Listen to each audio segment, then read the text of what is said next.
Okay, so welcome to one more lecture from the tutors and its subsidiary Commerce Edge. Okay, so today we are going to start with new chapter of OC. After a long time we are taking OCM lecture. Chapter number 2 functions of management. पिछले lecture में हम लोग ने principles of management पढ़ा था. Principles of management पढ़ने के बाद हम लोग आज फंक्शंस ऑफ मैनेजमेंट पढ़ेंगे, जिसके 6 बेसिक फंक्शंस है. प्लानिंग है, ऑर्गेनाइजिंग है, स्टाफिंग है, डायरेक्टिंग है, कोऑर्डिनेटिंग है एंड कंट्रोलिंग है. We are going to study about planning and its importance today and I am going to explain you all the 6 functions of management. उसका just एक brief introduction देने वाले हम लोग, छोटा सा एक इंट्रोडक्शन लेंगे. So this is commerce edge, subsidiary of the tutors, 12th standard lecture number 1 of Maharashtra State Board, chapter number 2, OCM, functions of management. OCM का full form है Organization of Commerce and Management. We are going to cover planning and its importance. This is Basit sir to you, welcoming you all.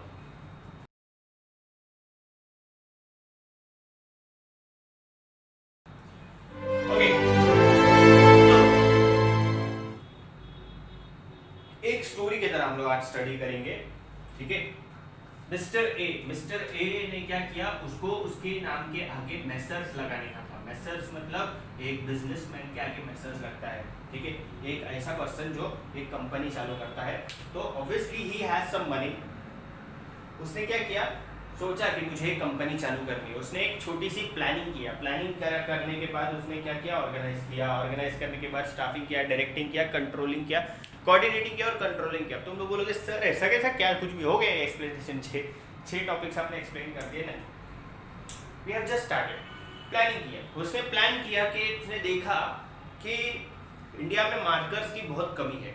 उसने सोचा कि आज अभी मैं markers बनाता हूँ, मेरे पास थोड़ा सा पैसा है, I will start a company. उसने प्लानिंग किया कि मुझे मार्कर बनाने के लिए ये सारी चीज़ें लगेगी, इतने लेबरर्स लगेंगे, इतने ऑफिस स्टाफ लगेंगे, इतना बिल्डिंग लगेगा, इतना लैंड लगेगा, इतनी ये सारी चीज़ें लगेंगी. उसने प्लानिंग किया. उसने प्लानिंग करा, बहुत सारी चीज़ों के बारे में उसने सोचा. उसने बुक पे ग्राफ्स बनाए, बहुत सारी चीज़ें बनाई. उसने प्लानिंग किया कि मुझे मेरे पैसे का क्या यूटिलाइजेशन करना है, मुझे किस तरीके का बिजनेस चालू करना है, मुझे क्या प्रोडक्ट बनाना है. प्लान करके तो कुछ हो नहीं जाता है, एग्जीक्यूट करना पड़ेगा. सो पहला जो पॉइंट था ना, सिर्फ प्लानिंग, वो सिर्फ सोचने वाला चीज़ था. अब आती है एग्जीक्यूशन पे बात. अब बात आती है एग्जीक्यूशन पे. तो उसने ऑर्गेनाइज किया. तुम लोग बोलोगे ऑर्गेनाइज करना मतलब क्या? ऑर्गेनाइज करना मतलब इन सिंपल वर्ड्स जमा करना. तुम लोग बर्थडे में जाते हो या कोई भी पार्टी में जाते हो, तो पार्टी ऑर्गेनाइज की हुई रहती है. पार्टी ऑर्गेनाइज की होती है. इवेंट ऑर्गेनाइजर्स होते हैं. ऑर्गेनाइजर इवेंट को ऑर्गेनाइज करने वाले लोग होते हैं. ऑर्गेनाइज करना मतलब क्या होता है पता है? स्टेज को एक जगह लाना, कुर्सी को एक जगह लाना, मंडप को एक जगह लाना, खाने पकाने वाले लोग को एक जगह लाना, डेकोरेशन वाले लोग को एक जगह लाना, मेहमानों को एक जगह लाना. सबको हम लोग ने अलग अलग जगह से एक जगह लेकर आए और उनको मिलाया और उनको एक सर्टेन ओकेजन को सेलिब्रेट करने लगा. तो ये भी एक ओकेजन है. कंपनी स्टार्ट कर रहे हैं हम लोग और कंपनी को चलाना है, तो हमको सबको ऑर्गेनाइज करना, हमको सबको साथ में लाना है. तुम लोग बोलोगे सर यहाँ पर शादी वगैरह वाले लोग को लाके क्या करेंगे? शादी वगैरह वाले लोग को नहीं लाना है. हम लोग वेडिंग की बात नहीं करते, that was just an example. Organize करना मतलब क्या? तुमने रॉ मटेरियल को कहीं से लाया, तुमने बिल्डिंग बनाई, तुमने लैंड लिया, तुमने उसके अंदर लेबरर्स रखे, तुमने उसके अंदर सब कुछ लेकर आ गए. ओके, लेबरर्स नहीं, हम लोग रॉ मटेरियल की बात करते हैं. लेबरर्स की बात हम लोग अगले पॉइंट में करें. तुम लोग लेबर लेकर आए, सॉरी रॉ मटेरियल लेकर आए, तुम लोग लैंड लेकर आए, बिल्डिंग लेकर आए, पैसा जमा किया, सब कुछ कर लिया. तुम लोग बोलोगे सर इससे तो खाली कंपनी चलेगी नहीं, काम करने वाले लोग भी तो चाहिए ना. तुम रॉ मटेरियल लेकर आओगे, तुम मशीनरी लेकर आओगे, तुम कैपिटल लेकर आओगे, तुम खुद एंटरप्रेन्योर बन के उसके अंदर बैठ जाओगे. सब अकेला करोगे क्या? नहीं, तुमको चाहिए लोग काम करने के लिए. So third point is staffing. अब तुमने देखा कि मेरे पास इतना रॉ मटेरियल है, इतनी मशीनरी है और मेरे पास इतनी बड़ी बिल्डिंग है, तो मुझे कितने लोग लगेंगे काम करने के लिए. तुमने उसकी प्लानिंग में बात कर ली. तुमने सोच लिया था कि मुझे इतनी बड़ी बिल्डिंग बनानी है, इतना रॉ मटेरियल लाना है, इतना मशीनरी लानी है और इतने स्टाफ रखने हैं. तुमने as per the proper knowledge, as per the proper guidance लोगों को अपॉइंट करना चालू किया. तुमने लोगों को अपॉइंट किया, और उनको काम पे लगा के तुमको इस जगह पे काम करना है, तुमको उस जगह पे काम करना है, तुमको इस जगह पे काम करना है। लेबरर्स को रखा, स्टाफ मेंबर्स को रखा, मैनेजर्स को रखा, ऑफिस स्टाफ भरते गए तुम। अब हो गया है काम चालू, तुम्हारे पास रॉ मटेरियल है, मशीन है, तुम्हारे पास स्टाफ है, सब काम कर रहे हैं। अभी एक्चुअल में काम सबको बांटना भी तो है ना, तो उसको बोलते हैं डायरेक्टिंग। डायरेक्ट करना मतलब डायरेक्शन दिखाना, सिंपल वर्ड्स, डायरेक्शन दिखाना। कोई तुमको पूछता है कि सर, कोई तुमको आगे कभी पूछता है कि भाई साहब या बहन जी ये बिल्डिंग कहाँ पर है, तो तुम लोग क्या बोलते हो, यहाँ से ऐसा जाओ, ऐसा जाओ, ऐसा जाओ, जो भी डायरेक्शन रहेगा तुम लोग उसको डायरेक्शन दिखाते हो ना। That means you are giving a polite command to that person. जो तुमको पता था, जो तुम चाहते थे कि वो इंसान कहाँ पर पहुंच जाए, तुमने उसको वहां भेज दिया, है क्या नहीं? So what you need to do is, if you are the entrepreneur, you are planning, you are organizing, you are putting the staff into the company and you are directing them कि तुम अब मेरे under में काम करोगे। तुमको समझो computer का काम करना है, तुमको मार्कर्स को बनाना है, तू मार्कर का ढक्कन बनाएगा, तू मार्कर की बॉडी बनाएगा, तू मार्कर के लिए इंक बनाएगा और तू मार्कर के इंक का डब्बा बनाएगा। सबको अलग अलग काम बांट दिया तुमने। प्रिंसिपल्स ऑफ मैनेजमेंट में हम लोग ने पहला पॉइंट बनाया था डिवीजन ऑफ वर्क, ठीक है। सबको काम बांट दिया तुमने और प्रॉपर्ली अभी काम चालू हो गया है, ओके, कंपनी में काम चालू हो गया। Now you need to maintain the coordination. अब तुम लोग डांस वगैरह करते हो, डांस में तुम लोग देखो सब लोग अपना अपना डांस करते होंगे। अगर 8 लोगों का ग्रुप डांस हो रहा है और ग्रुप डांस में अगर कोऑर्डिनेशन ही नहीं है, चाहे वो लोग अलग अलग डांस कर रहे हो, पर उनका अगर कोऑर्डिनेशन है तो डांस खराब हो जाता है। 8 लोगों ने डांस चालू किया, सब अपने अपने बॉडी को अलग अलग तरीके से शेक कर रहे हैं just to make their own steps, but वो कोऑर्डिनेशन में नहीं जा रहा है। That means the dance is getting improper dance होता है, ठीक है, पॉइंट। वैसे ही कंपनी में काम होता है, तुमको कोऑर्डिनेशन बनाए रखना है। सबको अलग अलग काम दिया है, बट सबको एक साथ काम करना है। कंफ्यूज मत हो इस चीज में। सबको हमने अलग अलग काम दिया है, पर सबको एक साथ काम करना है। एक काम करना ही नहीं, एक साथ काम करना है। एक ही काम करना ही नहीं, एक साथ काम करना है। एक इंसान ने ढक्कन बनाया, एक इंसान ने बॉडी बनाया, एक इंसान ने इंक बनाया, एक इंसान ने इंक का बॉटल बनाया, ठीक है। ये 4 अलग अलग काम कर रहे हैं, बट चारों का काम एक चीज को बनाना है, that is the set of marker and its ink bottle. किसी एक ने भी अगर काम डिले कर दिया ना, तो वो तीनों ने जो 3 ग्रुप ने जो काम फास्ट किया था, उनका भी काम स्लो हो जाता है, जस्ट बिकॉज उसका लास्ट वाला जो 5वां प्रोसेस होता है वो होता है पैकिंग। उसको पैक करना, पैकिंग डिपार्टमेंट का काम स्लो हो जाता है, ठीक है। ए का काम पूरा हो गया, बी को दिया, बी का काम पूरा हो गया, सी को दिया, सी का काम पूरा हो गया, डी को दिया, डी का काम पूरा हो गया तो ई को दिया, ई का काम पूरा हो जाता है। ये पांचों की एक टीम वर्क चल रही है। ये लोग अलग अलग काम कर रहे हैं, बट एक साथ काम कर रहे हैं। इनकी लिंक टूटनी नहीं चाहिए, और अगर लिंक टूट गई that means the coordination is getting broken, ठीक है। और उसकी वजह से काम पे असर पड़ सकता है, काम डिले हो सकता है कंप्लीट होने में, and ultimately the profit can get reduced, okay. Last point is controlling. तुम लोग को हर एक चीज कंपनी में कराना है, प्लानिंग करके, ऑर्गेनाइज करके, स्टाफिंग करके, डायरेक्टिंग करके, कोऑर्डिनेशन करके, कंट्रोल भी करना है। ये कोई मिसबिहेवियर, कोई फालतू चीजें कंपनी में नहीं हो रही है।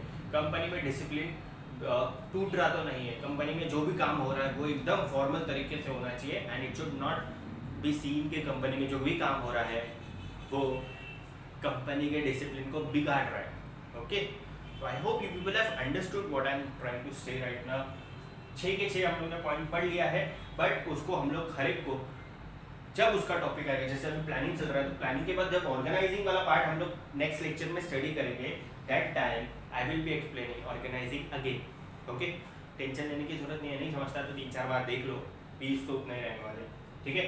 सो प्लानिंग समझ में आ गया। So now we are going to study about its importance, okay. So there are 10 points and I only take 7 points.